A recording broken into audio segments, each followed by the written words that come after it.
When my mom looks at the TV and Pegula happens to be playing, she bursts out laughing.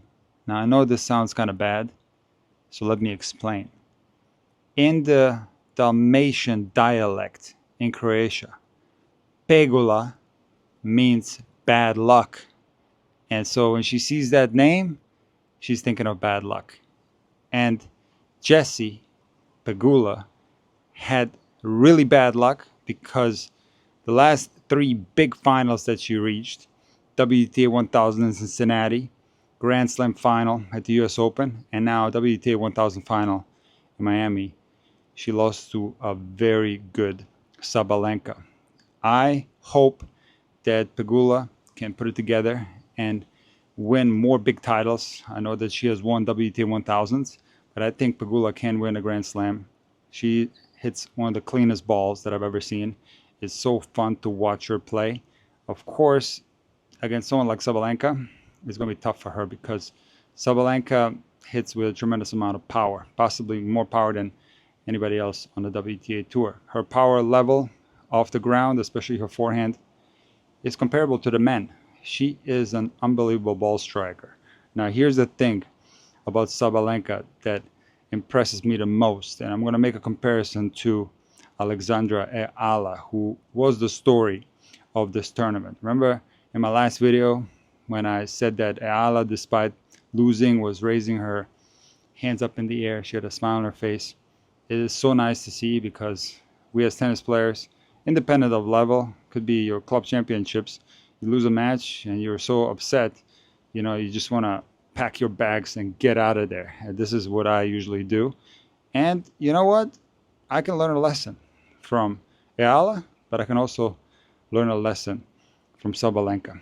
Because even though Sabalenka has won 3 Grand Slams, 2 Australian Open, 1 US Open, and she has won 8 WTA 1000 titles, you guys might not know or might have forgotten that Sabalenka had some really heartbreaking losses. Just a couple of weeks ago, she lost to a 17-year-old Mira Andreeva in the final of Indian Wells. This year, Sabalenka also lost a heartbreaker to Madison Keys in the Australian Open final, losing 7-5 in the third. She has lost some heartbreaking matches in WTA 1000 finals as well. For example, in the 2024 Madrid final, one of the best WTA matches that I've ever seen, she lost 7-6 in the third to Iga Swiatek, and the tiebreak was 9-7. Now let's go back to 2023. Sabalenka was the favorite in the final of the US Open where she faced Coco Gauff, and again she lost in a really tight 3-set match. One of the biggest opportunities Sabalenka missed to win a Grand Slam was in the 2023 Wimbledon semifinals, where she lost to Ons Jabeur 6-3 in the third. And if you remember, it was Vondrousova who won Wimbledon that year. Also in 2023, she lost to Muchova in the semifinals of the French Open 7-5 in the third set. Now let's go back to 2021. This is the year where Raducanu beat Fernandez in the final of the US Open. But you might have forgotten that Leylah Fernandez beat Sabalenka in the semis 6-4 in the third. So Sabalenka was clearly the favorite to win the US Open that year. So Sabalenka has an incredible ability to bounce back from heartbreaking losses. She will lose one of these matches and then maybe a month later or 2 months later she wins another big title again. But it goes deeper than that. Even in today's final against Pegula, Sabalenka was up and down. She often is because she plays with a tremendous amount of risk. And yes, she can have matches where she wins very easily and there are not that many ups and downs, but when the level of the opponent is higher, there's a likelihood that Sabalenka is going to be a little bit up and down. She's going to spray some balls here and there. So in today's final against Pegula, she was up 5-3 in the first set, playing really well. And then she started spraying some forehands. But guess what? Pegula even though scored 5-all, and Sabalenka reeled off 8 points in a row. So she bounced back from that slump she had in the first set that could have been very dangerous. She could have lost that first set. She found her composure and found her best tennis immediately. The second set was a lot easier for Sabalenka, but it was also very up and down in the very beginning of that second set. And then Sabalenka broke the match wide open and went up a break 4-2 and then eventually ended up winning that set 6-2. So having this positive mindset, being able to bounce back, is visible when she loses one of these big matches, because she will often, despite probably being heartbroken, be smiling in the trophy ceremony. She will be very congratulatory to the opponent, and you can see that she has a very positive attitude, and I think that's something that a lot of tennis players can learn from. Now, looking ahead for Sabalenka, she's highly capable of producing huge results on clay.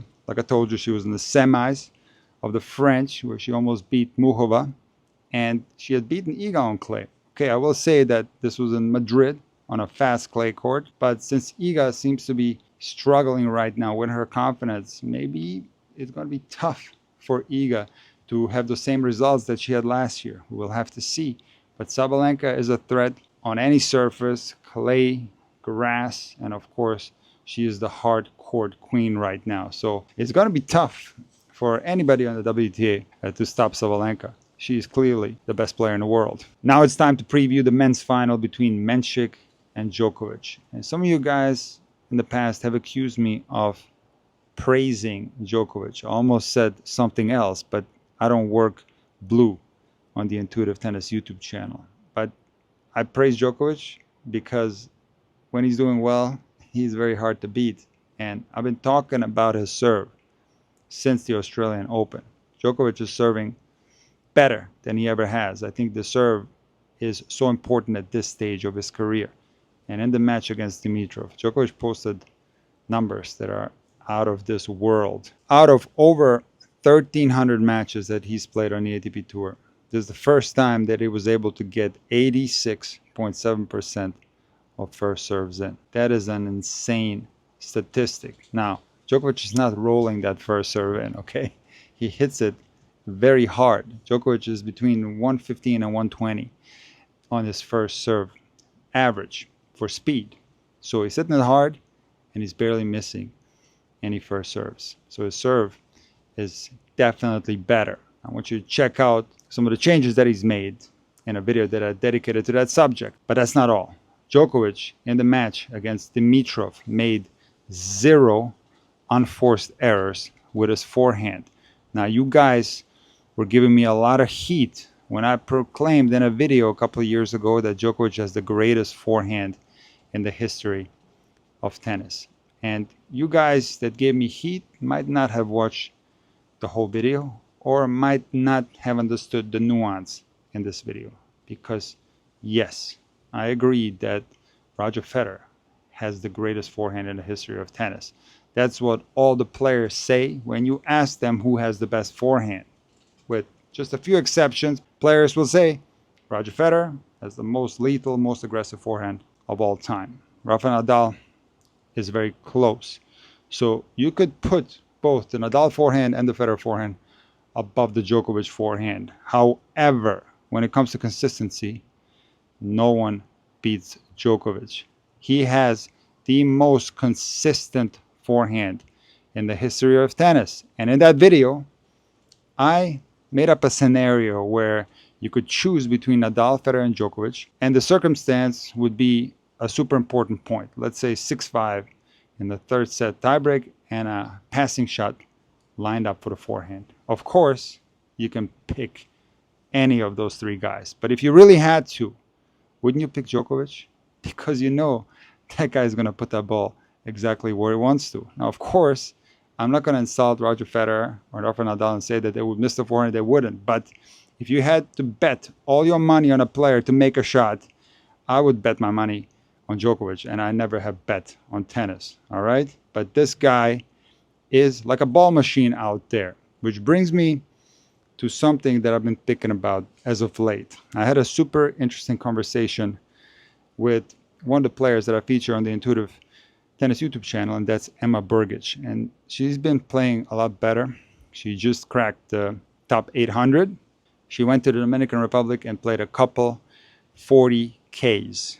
And she made it through the qualies in both, and she won a round in the main draw in both. But since this is a 40K, there are a lot of highly ranked players in those tournaments. So in the first one, she lost to Stacey Fung.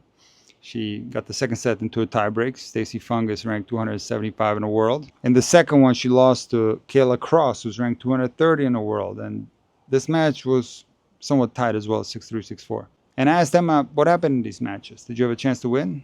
And Emma said something super interesting. She said that she overvalued both of these players based on their rankings. And I've talked about this mental trap that a lot of players fall into, and that is putting your opponent on a pedestal. So if you put your opponent on a pedestal, this is going to reduce your chances of winning. And the mental trap works in the following way. Because you're putting your opponent on a pedestal based on their ranking or their past results, you're giving yourself an excuse to lose. Because in the world of tennis, it hurts a lot more to lose to someone that you shouldn't be losing to. And it's okay to lose to someone that's highly ranked or a lot better than you on paper. But when we're talking about professional tennis, the differences are not that big within each level. So when you go to a 40K tournament, there are a lot of players of a similar level. And Emma said that she feels that her level is very similar to those players, and that if she would have gone into these matches with a different mindset, she would have had a better chance to win. And this leads me to a super interesting question. How many players put Novak Djokovic on a pedestal? Because how can you not? My suspicion is that there are some players who put Djokovic on a pedestal. Now, we have to differentiate the Djokovic that we're seeing in Miami versus the Djokovic over the last 2 years. There were instances where Djokovic was not himself. And when he showed up to the court like that, for example, the match in Indian Wells against Van den Zandschulp, Botic knew that he had a chance to beat Novak because Novak played one of the worst sets that I've ever seen him play. But when Novak is at his normal level, which is the GOAT level, what he's been showing in Miami, my suspicion is that a lot of players put Novak on a pedestal because how can you not? And when that's the case, I think the chances of winning are extremely low. So what players need to do, and I'm sure a lot of players do this, they need to look at Novak at his current level. And it is 100% fact that Novak's level now, even though he's still capable of producing GOAT level tennis, he's way more inconsistent than he's ever been. So in the semifinal match between Mensik and Fritz, my thought process was the following. I thought that if Fritz would have won that match, the chances of him beating Djokovic were very low. Because think about it, he is 0-10 against Djokovic.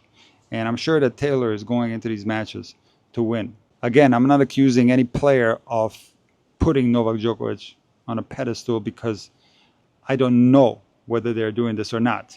I'm completely speculating on this. But my speculation is that there are players on tour who put Novak on the pedestal and their chances of winning are extremely low when Novak is playing at his normal level. So in the case of Taylor Fritz, this might not necessarily be the case. But fact is that because he's 0-10 against Novak, his confidence is very low. Because the definition of confidence is your perceived probability of success that's based on a successful history.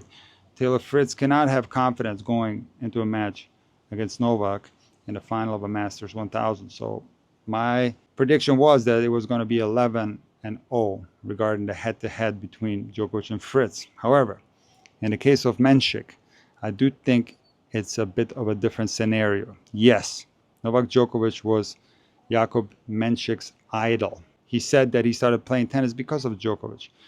But because they only played each other once, I don't think it's the same scenario as the Fritz-Djokovic head-to-head matchup. I do think that based on that match they played in Shanghai last year, where Djokovic won in a tight 3-set match, Mensik is going into this final to win it. Now, whether he can do it, I have my doubts. Because Mensik is a monster server. Already one of the best servers in the world. Currently ranked number 2 in the world in aces and number 3 in the world in aces per match. If you saw the match against Fritz, the guy was serving unbelievable. It reminded me of Isner, actually. There was not much Fritz could do in a lot of those service games. And I didn't even think that Fritz played a bad match. He got a little bit tight towards the end of that 3rd set tiebreak and wasn't getting any depth on his shots. And Mensik was able to unload on his ground strokes and put a lot of pressure on Fritz, and he ended up winning this match 7-6 in the third. So the serve is one of the best in the world, and he's going to have the chance, despite Novak being arguably the greatest returner in the history of the game, to hold serve through the entirety of the match. Will he be able to do it? That's a big question mark. He has the potential to, but he can also have a hiccup here and there, and that's where it's going to be tough for him, because I do think that he's going to have an extremely difficult time breaking the Djokovic serve. In that match in Shanghai, Mensik only had one break point on the Djokovic serve. And off the ground, Mensik is a power player. His movement is good for a guy that's 6'4", but it can improve. It's nowhere near a Sinner or Alcaraz or a Djokovic. So the movement is not at the absolute highest level, and I think Djokovic will be able to expose that. Also, Mensik is a power player, but he sprays a lot of balls from the baseline. So, of course, he can dominate and hit a lot of winners, but he can also make a lot of mistakes. And I spent a lot of time yesterday analyzing the Mensik forehand, and I saw something that is so extremely rare on the ATP Tour. And that is the fact that on some of the Mensik forehands, the tip of the racket comes through shortly after contact. This is not something that you commonly see on the ATP Tour. This is something that you see on the WTA Tour. Now, I will say that Mensik has the ability to put more heavy spin on the forehand, where the tip of the racket goes up and across in this way. This is what pretty much all ATP players do. Now, what does it mean when the tip of the racket comes through on the forehand? Well, the forehand still has topspin because it's a vertical swing path. You're going low to high, so it's not completely flat, but it definitely has a lot less RPMs. So the ball will go very hard, it'll go long, and if you don't hit it 100% clean, you're going to spray some balls. You're going to commit mistakes. Another thing that's a challenge for Mensik is when the ball is lower around the half court, and when he's transitioning forward, he has a hard time turning the racket over and making a lot of power. He has a tendency to steer the ball. In the match against Fritz, these type of balls where Fritz was chipping the ball, bringing him in, Mensik just simply didn't put enough pace on his forehand approach shot, and then he got passed a bunch of times. Now, I've heard some people say that Mensik's ground strokes look ugly, and that's of course subjective. I will tell you that Mensik has next-gen ground strokes both on the forehand and the backhand. You can check out some other videos like this one where I explain what the next-gen forehand and backhand technique is. And even on players that are at the top of the rankings that utilize next-gen strokes, I agree that it's not the best looking technique. It looks whippy, it looks hacked up, doesn't look quite as continuous as a classic modern forehand technique or a classic modern backhand technique. I'll give you that. But the way something looks doesn't take away from the quality of it. So again, Mensik, when he's on, the forehand is rocking. He can put a lot of pressure on the opponent and he can hit a lot of winners. Same goes for the backhand. He has the ability to go down the line and he can hit backhand winners as well. So in the final tomorrow, it's going to be crucial for Mensik to serve like an absolute maniac and bring this match into a lot of tie breaks, and then be simply on when it matters the most. And that, of course, is something that's going to be very difficult to do. So the likelihood of Mensik winning his first tournament ever, he was in the Doha final in 2024. This is his second final. So to be able to win a Masters 1000 as your first tournament, that's going to be something that's very difficult to do, especially when you're playing the GOAT, who's playing really well at the moment.